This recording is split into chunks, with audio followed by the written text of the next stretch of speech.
बिस्मिल्लाहिर्रहमानिर्रहीम। स्टूडेंट, आज का जो हमारा लेक्चर है वो मोस्ट इम्पॉर्टेंट है टाइम सीरीज़ में। अगर टाइम सीरीज़ में से कोई क्वेश्चन पेपर में आता है तो वो आपके पास होता है जी कंपोनेंट्स ऑफ टाइम सीरीज़। या आपके पास क्या होता है, थ्योरेटिकली जो है मोस्ट इम्पॉर्टेंट है, ये अक्सर पेपर्स में आ रहा होता है कि जी describe the components of the time series. तो अगर आपके पास थ्योरेटिकली टाइम सीरीज़ में अगर कोई टॉपिक इम्पॉर्टेंट है तो वो components of the time series है। अब स्टूडेंट, फर्स्ट ऑफ ऑल हम डिस्कस करेंगे कि कंपोनेंट्स ऑफ टाइम सीरीज़ क्या हैं, फिर जो 4 कंपोनेंट्स हैं उनको भी साथ ही साथ डिस्कस करते हैं इंशाल्लाह, और ग्राफिकली हम डिस्क्राइब करते हैं। फिर मैं आपको डीकम्पोजिशन भी साथ ही साथ बता देती हूँ। अच्छा student, components of time series की डेफिनेशन हम क्या लिख सकते हैं? हम कहते हैं changes with the passage of time, there are many reasons which bring many changes in the time series. These changes is called variation of time series हमारे पास हो जाते हैं। तो variation of time series मैं आपको थोड़ा सा बता देती हूँ, मैं लिख भी देती हूँ ताकि आपको समझ आ जाए। changes with the passage of time, changes with the passage of time, there are many reasons which bring many changes in time series.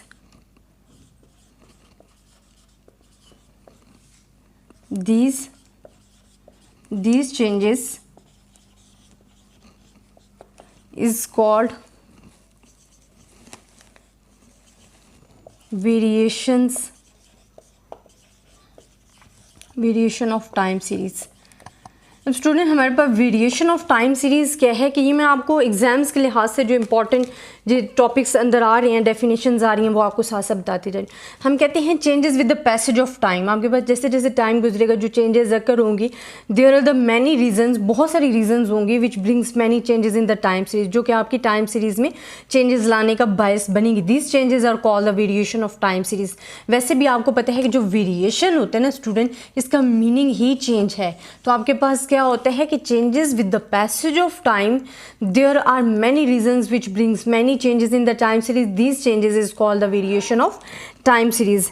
अब स्टूडेंट, हम कहते हैं टिपिकल टाइम सीरीज में be recorded as composed for 4 basic types of movement, usually called the components of time series. The 4 components are जो हैं हमारे पास, first है जी सेक्युलर ट्रेंड। अच्छा स्टूडेंट, ये हम शो करते हैं विद द अल्फ़ाबेट जो हमारे पास टी है। देन सेकेंड हमारे पास आ जाती है सीजनल वेरिएशन। अच्छा, इसमें हम long term and short term वाली वेरिएशंस भी डिस्कस करेंगे। तो सीजनल वेरिएशन जो है it's also shows by S. Then next third one is cyclical fluctuations. Cyclical fluctuation is also described by C, and last one is the irregular and random variation. Random variation in it shows by I.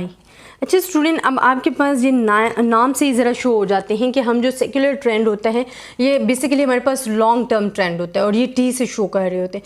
Seasonal variation, आपको पता चल रहा है कि season की वजह से जो चेंजिंग आ रही होंगी उसको हम कहते हैं सीजनल वेरिएशन। ये हम इंशाल्लाह हम एक एक करके डिस्कस करते हैं और वो शोज़ करते हैं हम ऐसे।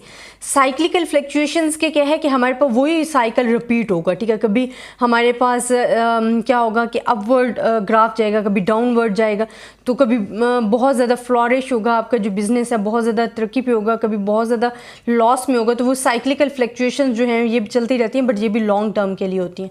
इरेगुलर एंड रैंडम वेरिएशंस जो होती हैं जिनका आपको तवक्को नहीं होती लेकिन वो चेंजेस हो जाती हैं, जैसे कि अर्थक्वेक आ गया तो फ्लड्स आ गए, तो ये इरेगुलर एंड रैंडम वेरिएशंस में आते हैं। अब हम इनको डीपली डिस्कस करते हैं कि ये जो हमने 4 components of the time series पढ़े हैं, बेसिकली इनका ग्राफ कैसे बनता है, इसको हम शोज़ कैसे करेंगे, तो वो मैं आपसे डिस्कस कर लेती हूँ। फर्स्ट ऑफ ऑल स्टूडेंट, हम डिस्कस करते हैं सेक्युलर ट्रेंड को, ठीक है। सेक्युलर ट्रेंड बेसिकली हमारे पास क्या होता है, लॉन्ग टर्म ग्राफ होता है। फर्स्ट ऑफ ऑल हमारे पास क्या है, सेक्युलर ट्रेंड। मैं साथ साथ ये जो 4 ग्राफ है इनको इकट्ठा लिखूंगी ताकि आपको इनमें डिफरेंस भी पता चल जाए। अब हमारे पास स्टूडेंट क्या होता है कि हम कहते हैं कि जो सेक्युलर ट्रेंड है ये शो होता है by the word is T and it's a long term. ये हमारे पास क्या है, लॉन्ग टर्म के लिए यूज़ हो रहा होता है। इसको हम क्या कहते हैं सेक्युलर टर्म को, कि आज secular trend T is a long-term movement that persists of many years and indicates the general direction of changes of the observed values. In other words, it refers the smooth, broad movements of the time series in the same direction, showing the gradual rise or fall within the data. In the long run and covers a fairly long period of time, not less than 10 years. A long-term increase or decrease time series in which the rate of change is relatively constant is called a secular trend. तो अगर आप इसकी definition लिखना चाहते हो तो वो मैं आपको लिखवा देती हूँ। हम कहते हैं a long term increase or decrease in time series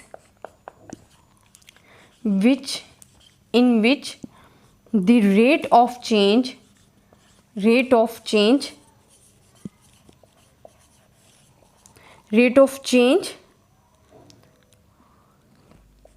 is relatively constant is called a secular trend। और आप इसकी एग्जांपल्स जो है वो, अच्छा इसका जो पीरियड है student, it's not less than 10। ये हमारे पास क्या होना चाहिए, नॉट लेस देन 10 ईयर्स। अब मैंने आपको पहले ही बता दिया है कि ये जो है लॉन्ग टर्म के लिए यूज़ होगी ये टर्म जो है, ठीक है। फिर हम क्या कहते हैं, अगर आपने इसमें एग्जांपल्स इसकी लेनी है तो आप कह सकते हो कि जी इंडस्ट्रियल प्रोडक्शन जो है, एग्जांपल्स इसकी क्या आ जाएंगी, इंडस्ट्रियल प्रोडक्शंस हैं। आप प्राइजेज़ को ले सकते हो, इंडस्ट्रियल प्रोडक्शन प्राइजेज़ आपके पास आ जाती हैं। तो जो economically variable, the long term trend is the हम कह सकते हैं कि characteristics of the most economic variable such as sales, ठीक है। सेल्स में ले सकते हो prices, industrial production, capital formation जो है इसकी एग्जांपल है। हमारे पास क्या आ जाता है, कैपिटल फॉर्मेशन। और अगर आप इसे वैसे आम लाइफ में देख लो तो जो हमारा बीएससी का कोर्स है आई थिंक वो भी सेक्युलर ट्रेंड में ही आता है, क्योंकि हम 10 इयर्स तो हमारा कोर्स कहीं नहीं जाता ना, हमारी बुक सेम ही रहती है, कोई उसमें चेंजिंग नहीं आती, कुछ चेंज नहीं करते, सेम वैसे ही रह रहा होता है। तो आपके पास जो सेक्युलर ट्रेंड है ना स्टूडेंट, आपने जो इसमें बातें याद रखनी है, it shows by the T and long term के लिए यूज़ होता है, not less than the 10 years period, ठीक है, कि 10 ईयर्स से कम पीरियड नहीं होना चाहिए। फिर हम अगर इसको डिस्क्राइब करते हैं तो हम कहते हैं लॉन्ग टर्म इंक्रीज और decrease in time series in which the rate of change is relatively constant. जो रेट ऑफ चेंज है ना वो आपके पास कांस्टेंट होता है। लॉन्ग टर्म है जिसमें अगर इंक्रीज भी हो रहा है या डिक्रीज हो रहा है टाइम सीरीज में, वो आपके पास जो रेट ऑफ चेंज है ना वो आपके पास क्या होगा, कांस्टेंट। तो इसमें आप कह सकते हो कि जी इंडस्ट्रियल प्रोडक्शन आपकी एग्जांपल्स हैं, प्राइजेज है, कैपिटल फॉर्मेशन है, these are the examples of the capital formation. अब लॉन्ग टर्म का जो हमारे पास ग्राफ होता है वो हमारे पास किस शेप का होता है। अच्छा स्टूडेंट, आपको ना बेसिकली जब एग्जाम्स में ये डिस्क्राइब करने को आ जाता है ना तो आपको वैल्यूज़ गिवन नहीं होती, आप सपोज करके अपना ग्राफ बनाते हो। मैं पहले वाली ले लेती हूँ कि बैग्स जितने सोल्ड हो रहे हैं, देन हमारे पास जो पीरियड्स हैं क्वार्टरली हमने 2001, 2002, 2003 एंड 2004। तो जो हमारे ग्राफ बन रहे हैं ना वो यूँ करके बन रहे हैं। तो ये हमारे पास क्या शो कर रहा है, सेक्युलर ग्राफ जो है आपके पास आ रहा है। ये हम सपोज कर लेते हैं 40, 80, 120 की वैल्यूज़ हैं। तो ये हमारे पास जो है लॉन्ग टर्म ट्रेंड जो है हमारे पास आ रहा है, graph showing the long term trend. अब स्टूडेंट मैं अगेन आपको बता रही हूँ कि लॉन्ग टर्म ट्रेंड क्या है, क्या long term trend is increase और decrease in time series which the rate of change is relatively constant. Examples the industrial production, prices and capital, these are the also example. और हम कहते हैं कि the long term trend is a peculiar characteristic of the most economic variables है। कि आपके पास जो आपके पास वैल्यूज़ आ रही हैं वो बेसिकली आप कहते हो कि आपके पास अगर राइज भी हो रही हैं, फॉल भी हो रही हैं, लॉन्ग टर्म के लिए हो रही होती हैं, जैसे कि इंडस्ट्रियल प्रोडक्शंस है और उसमें जो लेस देन 10 ईयर्स जो है वो उस 10 ईयर से कम नहीं आना चाहिए। अच्छा सेकंड बड़ा मज़े का कंपोनेंट्स हैं जिसको हम कहते हैं सीजनल वेरिएशन। सेकंड जो हमारे पास है वो हमारे पास क्या है, सीजनल वेरिएशन। अभी आपको पता चल रहा है स्टूडेंट कि इधर जो हमारे पास वेरिएशंस हो रही हैं, जो चेंजेस हो रही हैं, वो विद रिस्पेक्ट टू क्या हो रही हैं, सीज़न हो रही हैं। अब हम कहते हैं कि अगर इसकी हमने डेफिनेशन लिखनी है तो हम कहते हैं seasonal variation changes are occur, name से ही आपको पता चल रहा है कि किसकी वजह से चेंजेस अकर हो रही हैं, due to season. It's denoted by S, ये किससे डिनोट हो रहा है, it's denoted by S and it is a short period, और ये हमारे पास क्या है, शॉर्ट पीरियड है। अगर इस तरह अक्सर आपको कंपैरिजन करने के लिए या ये एमसीक्यूज़ में आ जाते हैं हमारे पास अक्सर क्वेश्चंस, तो वो भी हमारे पास डिफ़िकल्ट हो जाते हैं। अच्छा स्टूडेंट, इस चैप्टर के बाद इंशाल्लाह मैं साथ साथ एक चीज़ बताती जाऊँ कि इस चैप्टर के बाद इंशाल्लाह मैं आपको एमसीक्यूज़ कराऊंगी चैप्टर नंबर 4 से लेकर इसी चैप्टर तक, चैप्टर नंबर 13 तक। और ये एमसीक्यूज़ में आपको एक्स्ट्रा कुछ कराऊंगी ताकि आपके पास जो जिस तरह एग्ज़ाम्स आ जाते हैं जी, मुख्तलिफ़ किस्म के एग्ज़ाम्स आ जाते हैं, आपसे लिए जाते हैं PPSC वालों के लिए, तो उनके लिए भी मैं एमसीक्यूज़ जो हैं वो भी मैं क्लैरिफाई करके उनको लिख कर बताऊँगी और समझाऊँगी भी कि हम इसको क्यों चूज़ करें। इंशाल्लाह वो मैं नेक्स्ट अब इसके बाद स्टार्ट करूँगी। अच्छा, सीजनल वेरिएशन हमारे पास क्या है कि changes are occur due to season, कि हमारे पास जो सीज़न की वजह से चेंजेस अकर हो रही होती हैं उनको हम कहते हैं सीजनल वेरिएशन, जो कि हम डिनोट कर रहे होते हैं ऐसे, बट ये शॉर्ट टाइम पीरियड होता है। अब हमारे पास शॉर्ट टाइम पीरियड क्या होता है कि हमारे पास इस पीरियड की अगर मैं एग्जांपल लेती हूँ तो मैं कहती हूँ कि the main causes of seasonal variation are weather condition, religious festival and social customs है।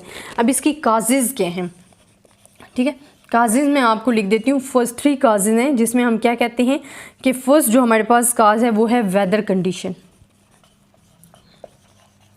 वेदर कंडीशन है। देन हमारे फेस्टिवल्स हैं, फेस्टिवल्स आ जाते हैं। आप कह सकते हो कि सोशल कस्टम्स जो है, सोशल कस्टम्स, तो ये हमारे पास क्या हैं, 3 काजेज हैं। एग्जांपल्स क्या हैं कि सीजनल वेरिएशन आप ले लो कि प्राइजेज ऑफ वीट जो है which fall after the harvesting season and rise before the swing time, the sales of soft drinks. आप यही ले लो कि अगर आप आइसक्रीम की एग्जांपल ले रहे हो, अगर हम ले रहे हैं एग्जांपल्स ऑफ सीजनल वेरिएशन की, हमारे पास क्या है, अगर हम कोल्ड ड्रिंक्स ले रही हैं, कोल्ड ड्रिंक्स हम आपके पास क्या होता है कि गर्मियों में आपके पास कोल्ड ड्रिंक्स का यूज़ जो है वो ज़्यादा बढ़ जाता है, तो आपका जो ग्राफ है वो इंक्रीज़ हो जाता है।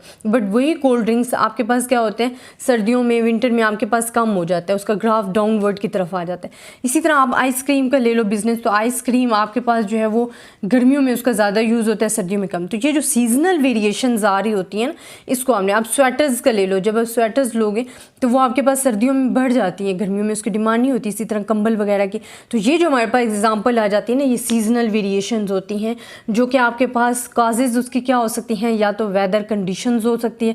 फेस्टिवल्स कैसे हो सकते हैं, फॉर एग्जांपल आप फ्लावर्स का बिजनेस देख लो कि जब शादियों का सीज़न आता है जिसमें ना गर्मी ना सर्दी, आपके पास वो जो फ्लावर्स हैं उनके बढ़ जाएंगे। या आप कह लो कि मुख्तलिफ इस्लामिक भी अगर फेस्टिवल्स देखें तो उनमें भी हम फ्लावर्स वगैरह इनका ज़्यादा यूज़ कर रहे होते हैं, तो वो जो फेस्टिवल्स हैं ना वो सीजनल वेरिएशंस को लाते हैं। इसी तरह सोशल कस्टम्स जो हैं वो भी हमारे पास एक कॉज है सीजनल वेरिएशंस की, इसमें आप डिफरेंट एग्जांपल्स जो है वो इंक्लूड कर सकते हो। ये बड़ा ही इंटरेस्टिंग टॉपिक है और इसके नाम से ही सब कुछ शोर होता है। अच्छा, अब इसका जब ग्राफ बनाएंगे ना स्टूडेंट, एक हमारे पास एक्स एंड वाई, हमारे पास डिपेंडेंट एंड इंडिपेंडेंट वेरिएबल है।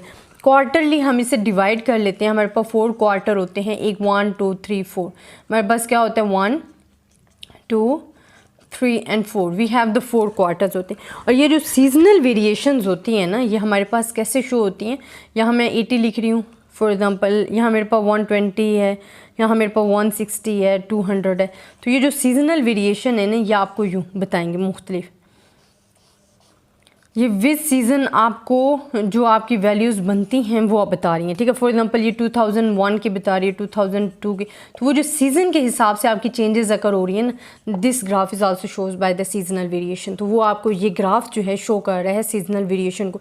तो सेक्युलर ट्रेंड हमारे पास अब ये बिल्कुल ही डिफरेंट थिंग्स आ गई हैं ना, कि आपके पास अगर आप ले रहे थे सेक्युलर ट्रेंड, ठीक है, तो वो हमारे पास क्या आ गया था, आपके पास आ गए थे जी लॉन्ग टर्म है, इसमें नॉट लेस देन 10 ईयर से कम कोई भी ईयर्स नहीं होना चाहिए। फिर हम कहते थे लॉन्ग टर्म इंक्रीज और डिक्रीज इन टाइम सीरीज मीच the rate of change is relatively constant, कि हमारे पास जो रेट ऑफ चेंज है ना वो कांस्टेंट होता है, बट वो इंक्रीज हो रहा होता है लॉन्ग टर्म के लिए, वो इंक्रीज या डिक्रीज जो भी हो रहा है वो लॉन्ग टर्म के लिए हो रहा है, जिसमें आपका रेट ऑफ चेंज जो है वो कांस्टेंट है। इस तरह इंडस्ट्रियल प्रोडक्शन हो रही है, और इसका ग्राफ भी मैंने शो कर दिया था। इसी तरह सीजनल वेरिएशन जब हम पा रहे हैं तो हम कहते हैं कि जो चेंजेस अकर हो रही हैं अगर वो ड्यू टू सीजन है तो हम कहते हैं सीजनल वेरिएशंस है, और ये शॉर्ट टाइम पीरियड के लिए होता है, ठीक है। कॉजेज़ के क्या हम ले सकते हैं, वेदर कंडीशन है, फेस्टिवल्स है, सोशल कस्टम्स है। एग्जाम्पल मैंने आपको कोल्ड ड्रिंक्स आइसक्रीम के दे रही हैं, और आप मुख्तलिफ इसमें एग्जाम्पल्स जो अपनी ऐड कर सकते हो। अब लास्ट 2 कंपोनेंट्स जो हमारे पास हैं वो हमारे पास क्या है, अब हम उसको डिस्कस करते हैं।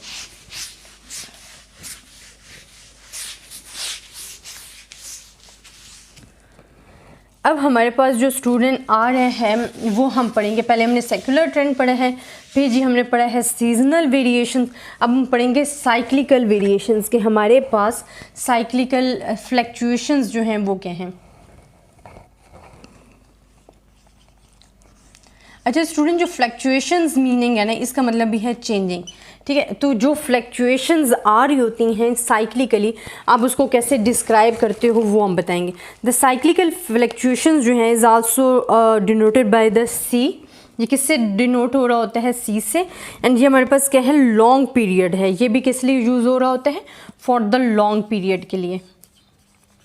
अब आप देखें जो हमने सेक्युलर ट्रेंड पढ़ा वो लॉन्ग पीरियड के लिए था, सीजनल वेरिएशन जो थी शॉर्ट पीरियड के लिए, साइक्लिकल फ्लक्चुएशन जो है वो भी क्या है, लॉन्ग पीरियड है, and is also denoted by C, which tend to occur in a more or less regular pattern over a period of certain number of years, the so called business cycle which represent alternative period of prosperity and depression provide an important example of cyclical movement. इसके examples क्या है student, हम business cycle ले लेते हैं। अब देखें business जब आप साइकिल लेते हो ना, बिजनेस साइकिल या बिजनेस फ्लक्चुएशंस जो आ रही होती हैं उसमें आपके पास क्या होता है कि या तो आपके पास क्या है कि प्रोस्पेरिटी होती है, या तो आप लोगों का जो बिज़नेस है बहुत ज़्यादा इम्प्रूव कर रहा होता है, प्रोस्पेरिटी पे जा रहा होता है, या आपके पास क्या होता है डिप्रेशन में चला जाता है। आपको जितनी चीज़ें या बिज़नेस से जितने प्रॉफिट की तवक्को होती है वो प्रॉफिट आप लूज़ कर रहे होते, तो आपका जो बिज़नेस है वो डिप्रेशन में चला जाता है। तो ये जो एक इम्पॉर्टेंट एग्जाम्पल है साइक्लिकल, आप कह सकते हो प्रोस्पेरिटी, हमारे पास फ्लक्चुएशन, साइक्लिकल फ्लक्चुएशंस की। A cycle, it is known, is said to be completed when beginning with the peak, or the declining curve reaches a low point called the trough, and then rising again reaching the next peak. अब ये बड़े मज़े की बात बता रही हैं, मैं आपको ये बताती हूँ विद द ग्राफ, कि आपके पास ग्राफ जब आपके पास बना होगा तो आपको खुद ब खुद समझ आएगी कि मैं आपको बताना क्या चाह रही हूँ। अब देखें स्टूडेंट, जो इसका ग्राफ होता है ना एक्स एंड वाई, अब देखिए हमारे पास क्या होता है कि ये ग्राफ ऐसे होता है, तो यहाँ जो हमारे पास ये जो लाइन है टाइम सीरीज एनालिसिस की जिसमें हमने करना, ये जो हमारे पास टर्म होती है ना in the cyclical fluctuation, businessman को ले लो, अगर कोई बिजनेस साइकिल को हम ले रहे हैं, ये हमारे पास होता है पीक, ठीक है। पीक पे जब आपका बिजनेस बहुत ज़्यादा पीक पे होता है, बहुत ज़्यादा फ्लॉरिशिंग होता है, प्रोस्पेरिटी की तरफ होता है, तो आप उस पॉइंट को कहते हो पीक पॉइंट होता है फॉर योर बिजनेस, आपके पास वो बिज़नेस का पीक पॉइंट होता है। इसी तरह जो आपका बिजनेस अगर पीक पॉइंट पे है, फिर एक पीरियड ऐसा आएगा, लॉन्ग टर्म पीरियड होता है, शॉर्ट टर्म नहीं होता, बट आपका बिजनेस जब पीक पॉइंट से जाने लगता है इन द लॉस, ठीक है, उस पॉइंट को हम कहते हैं, जब वो जा रहा होता है उसकी तरफ, उसको हम कहते हैं कॉन्स्ट्रक्शन, कि वो क्या हो रहा है, सुकर रहा है, वो कम होता जा रहा है, प्रॉफिट जो है आपका कम होता जा रहा है, तो कंस्ट्रक्शन है। जब वो लास्ट हम कहते हैं लॉस पे चला जाता है, ठीक है, तो उस पॉइंट को हम कहते हैं ट्रूफ। इसी तरह अगेन जब हमारा लॉन्ग टर्म के लिए ट्रूफ पॉइंट आ जाता है जिसमें हम लॉस में होते हैं, हमें प्रॉफिट नहीं मिल रहा होता है, फिर हमारा बिज़नेस आहिस्ता आहिस्ता, इसमें क्या होता है स्टूडेंट कि अगर सब बिज़नेस से पीक पॉइंट पे हो ना और फ्लॉरिशिंग और प्रोस्पेरिटी हो सोसाइटी में, तो फिर तो हर कोई बिज़नेस स्टार्ट करने। ये जो बिज़नेस होता है ना, यहाँ जो बिज़नेस आपका बहुत स्ट्रॉन्ग होता है, आप वही बिजनेसमैन जो है फेस भी कर सकते हैं। फिर आहिस्ता आहिस्ता आपका बिज़नेस क्या करने लगता है, अगेन इम्प्रूवमेंट की तरफ जाने लगता है, तो उसको हम कहते हैं एक्सपेंशन। उस कंडीशन को हम क्या कहते हैं, एक्सपेंशन। ये 4 कंडीशन। अगेन जब वो एक्सपेंशन करते करते पीक पॉइंट पे पहुंचता है, तो वो जो एक पीक से दूसरे पीक तक का जो फासला है ना, उसको हम कहते हैं बिजनेस साइकिल। वो हमारे पास क्या होता है, बिजनेस साइकिल। और ये जो हमने ड्रॉ की है ना, इसे आप कहते हो ट्रेंड लाइन, ये हमारे पास क्या होती है, ट्रेंड लाइन। तो आप क्या कहते हो कि आपके पास नॉइज़ एंड सिग्नल, पहले मैं आपको बता देती हूँ कि इसी टॉपिक में अगर वर्ड आ जाए नॉइज़ एंड सिग्नल, अक्सर ये पेपर में पूछा भी जाता है कि जी नॉइज़ क्या है एंड सिग्नल। नॉइज़ हम कहते हैं इज़ अ सीक्वेंस, मैं आपको ये डेफिनेशन ही लिख देती हूँ। Noise is a sequence following an irregular pattern of and variations। जो वेरिएशन, जो आपके पास चेंजेस आ रही होती हैं, उनका जो इरेगुलर पैटर्न होता है वो आपके पास क्या होता है, नॉइज़ होता है। और सिग्नल आपके पास क्या होता है, is a sequence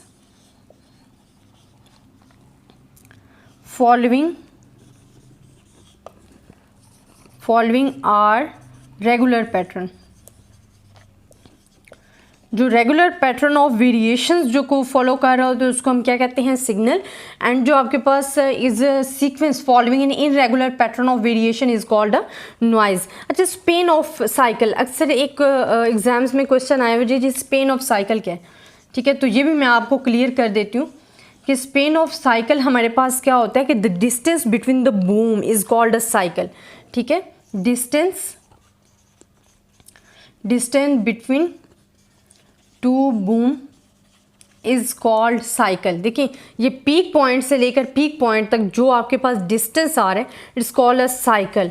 and the time period is involve, अगर उसी में हम इन्वॉल्व कर देते हैं, involve time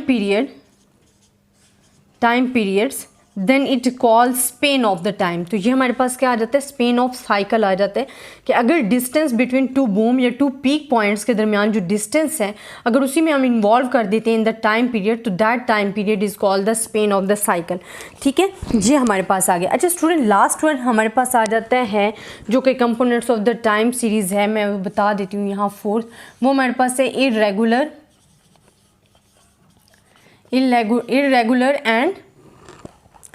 and random variations. Random वैसे भी आप क्या होता है कि कोई भी प्लानिंग नहीं की होती, आप रैंडमली उस चीज़ को देखोगे कि वो कैसे उसमें रैंडमली वेरिएशंस जो हैं वो अकर हो रही हैं, वो आप देखोगे। इरेगुलर मतलब कोई रेगुलर पैटर्न नहीं है। The variation which occur in unpredictable manner is called the irregular pattern. ये मैं इसकी डेफिनेशन बता रही हूँ स्टूडेंट, आपने लिखना है कि हमारे पास क्या होता है, the variation which occur in unpredictable manner, हमारे पास क्या है, which occur unpredictable manner is called irregular or random variation. जिसको हमने प्रिडिक्ट नहीं किया होता है, जिस पे हमने कोई प्लानिंग नहीं की होती, तो हमारे पास क्या होता है कि जो वेरिएशंस अकर होती हैं इन द अनप्रिडिक्टेबल मैनर, तो हम उसको क्या कहते हैं, हम उसको कहते हैं जी इरेगुलर एंड हमारे पास क्या आ जाती हैं, random variation. These variation are irregular and unsystematic in nature. ये सिस्टमैटिक नहीं होते, ये अनसिस्टमैटिक इन नेचर होते हैं। They occur in completely unpredictable manner as they are caused by some unusual events such as a floods. अब इसकी examples मैं आपको दे देती हूँ इरेगुलर की हमारे पास जो आ जाएंगे कि हमारे लिए किस लिए अकर हो रहा होता है, वो मैं आपको बताती हूँ। एक तो हमने क्या है कि इरेगुलर एंड रैंडम वेरिएशन जो हमारे पास है उसकी क्या है कि डेफिनेशन में बता रही हूँ, the variation which occur in unpredictable manner is called the irregular and random variations. फिर हमारे पास क्या आ जाती हैं, इसकी जो रीजंस हैं वो हम कह सकते हैं जी फ्लड्स हैं। इसी तरह हमारे पास क्या आ जाती हैं, strikes, fires, earthquakes, wars, political events are the most important political events। तो ये हमारे पास क्या हैं, ऐसी जितनी भी एग्जांपल्स हैं, these are the examples of the irregular and random variation. हमारे पास क्या होता है कि हम सिस्टमैटिक मैनर में नहीं होते, बल्कि हम क्या इनको करते हैं, अनसिस्टमैटिक मैनर में जो है हम कंपेयर कर रहे होते हैं कि हम सिस्टमैटिकली कोई चीज़ भी इनमें से एक्सेप्ट नहीं करते। ये हमारे पास अकर होती हैं अनप्रिडिक्टेबल मैनर्स में, जिनको हमने प्रिडिक्ट किया ही नहीं होता। तो हमारे पास क्या आ जाता है कि these variations are known as the accidental, residuals and erratic variations. We have the three names. हम इसको क्या कह सकते हैं, एक्सीडेंटल वेरिएशन भी कहते हैं, एक्सीडेंटल वेरिएशंस। अब देखिए स्टूडेंट, एक्सीडेंटल वेरिएशंस क्या क्यों कह रहे हैं? देखिए फ्लड्स आ गए, अर्थक्वेक आ रहे हैं, तो ये एक एक्सीडेंट है, ठीक है, ये एक्सीडेंट है। सोशल इवेंट्स आ रहे हैं जिनका जो कि हमारे लिए नुकसानदेह भी हो सकते हैं, हमें बहुत ज़्यादा फ़ायदा भी दे सकते हैं। तो वो जो एक्सीडेंटल वेरिएशंस होती हैं ना, तो वो हमारे पास इरेगुलर रैंडम वेरिएशन है। इस वजह से हम इरेगुलर और रैंडम वेरिएशंस को एक्सीडेंटल वेरिएशंस भी कहते हैं। इसी तरह हम क्या कह रहे होते हैं? रेसिड्यूल भी इसे बोल रहे होते हैं। देन थर्ड हम इसे कह रहे होते हैं रैटिकल वेरिएशंस, रैटिक वेरिएशंस भी आप कह रहे होते हो। तो अक्सर ये जो क्वेश्चंस है ना, ये जिस तरह चीज़ें मैं आपको बता रही हूँ, ये अक्सर आपके एमसीक्यूज़ में आ जाते हैं। जब आप पेपर सॉल्व कर रहे होते हो तो अक्सर ये हमारे पास जो है आ जाती हैं, पेपर्स में चीज़ें आ जाती हैं। अच्छा स्टूडेंट, अब मैं आपको एक थोड़ा सा एक टॉपिक पे डिस्कस करती हूँ। ये तो हमारे पास कंपोनेंट्स ऑफ टाइम सीरीज़ थे, जो कि 4 थे, सेक्युलर थे, सीजनल थे, हमारे पास साइक्लिकल वेरिएशंस थी, फ्लक्चुएशंस थी। देन हमारे पास आ गया था last one is the irregular and random variation. अब हमारे पास एक टॉपिक है जी टाइम सीरीज़, टाइम सीरीज़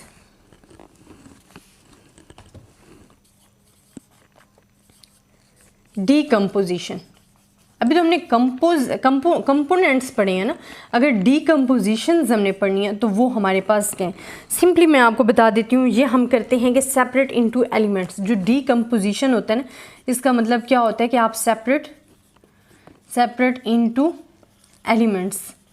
अब क्या कहते हो स्टूडेंट, जब हम पढ़ते हैं components of the time series, तो वो जो टाइम सीरीज़ कंपोज करके 4 कंपोनेंट्स जो उनको कंपोज करके बनाता है, वो उसको हम बोल रहे होते हैं जी टॉपिक हमारे पास आ जाता है कंपोनेंट्स ऑफ टाइम सीरीज़, जो कि हम 4 कंपोनेंट्स पढ़ चुके हैं। अब डीकम्पोजिशंस क्या होता है कि उन एलिमेंट्स को हमने सेपरेट करना है। क्योंकि स्टूडेंट अगर कोई भी हम प्रोडक्शन के बारे में पढ़ रहे हैं तो उसमें जो ये 4 कंपोनेंट्स हैं उनका कहीं ना कहीं इन्वॉल्वमेंट होता है, जिसकी वजह से वो बहुत ज़्यादा असरअंदाज हो रहे होते हैं।